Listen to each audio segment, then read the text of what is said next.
So the next sinus projection I transition to from my caldwells is my open mouth waters. So I only ask my patient to open their mouth at the last possible minute because it's not comfortable.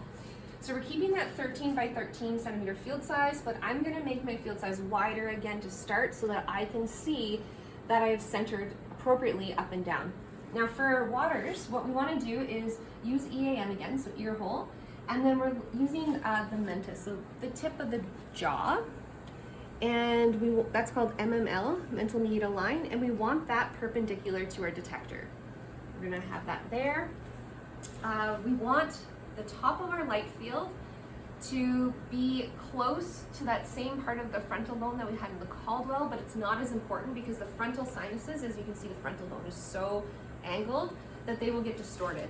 So what we're looking at primarily are the maxillary sinuses, which are now basically parallel to the front of our detector, and we want the sphenoid, which will only see through the patient's open mouth.